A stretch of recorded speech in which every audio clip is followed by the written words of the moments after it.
die again. On page 279 of Christianity and the Social Crisis, Walter Rauschenbusch has been lamenting the sorry state of the family as industrialization and city life made a grip on the entire Western world in the previous century. He goes on in this section entitled "The Fall or the Rise of Christian Civilization." The continents are strewn with the ruins of dead nations and civilizations. History laughs at the optimistic illusion that nothing can stand in the way of human progress. It would be safer to assert that progress is always for a time only, and then succumbs to the inevitable decay.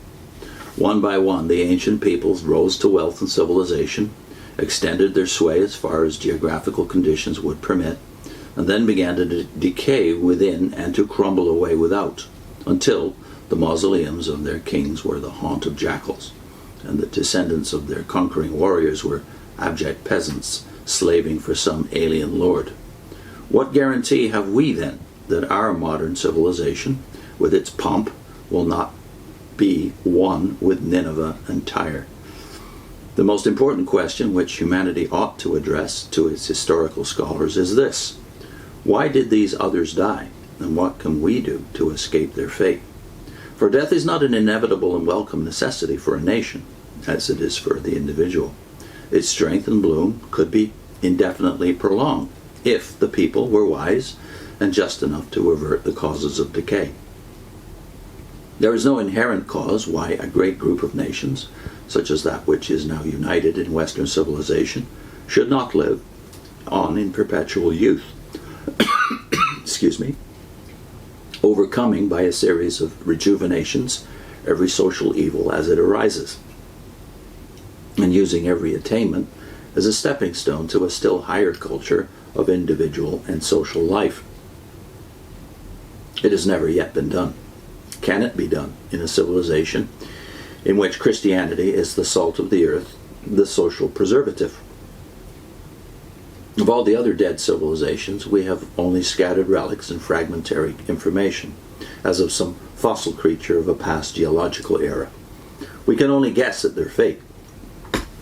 But the rise and fall of one happened in the full light of day, and we have historical material enough to watch every step of the process. That was the Graeco-Roman civilization, which clustered about the Mediterranean Sea.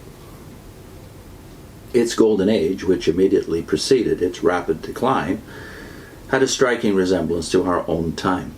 In both cases, there was a swift increase in wealth. The empire policed the seas and built roads. The safety of commerce and the ease of travel and transportation did for the empire what steam transportation did for the 19th century. The mass of slaves secured by the wars of conquest and organized for production in the factories and on the great estates furnished that increase in cheap productive force which the invention of steam machinery and the division and organization of labor furnished to the modern world. No new civilization was created by these improved conditions, but the forces latent in existing civilization were stimulated and set free, and their application resulted in a rapid efflorescence of the economic and intellectual life. Just as the nations about the seven seas are drawing together today and are sharing their spiritual possessions in a common civilization, so the empire broke down the barriers of the nations about the Mediterranean, gathered them in a certain unity of life, and poured their capacities and thoughts into a common fund. The result was a breakdown of the old faiths and a wonderful fertilization of intellectual life. Wealth, to use a homely illustration, is to a nation what manure is to a farm. If the farmer spreads it evenly over the soil, it will enrich the whole.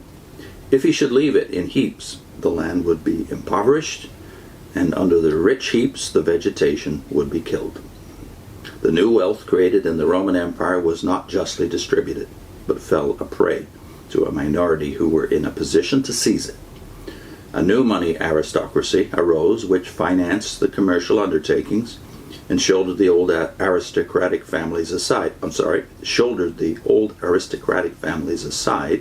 just as the feudal aristocracies were superseded in consequence of the modern industrial revolution.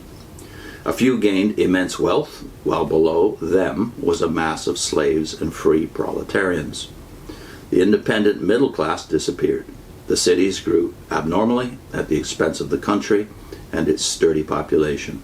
Great fortunes were made, and yet there was constant distress and frequent hard times. The poor had no rights in the means of production, so they used the political power still remaining to them to secure state grants of land, money, grain, and pleasures. There was widespread reluctance to marry and to rear children. Education became common, and yet culture declined.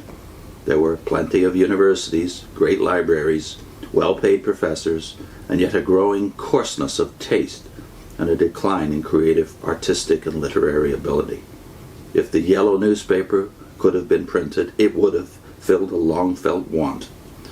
He's talking about the rags of the printing press of America and the Western world, and at least the English-speaking world in his day, which were full of, what can we call it?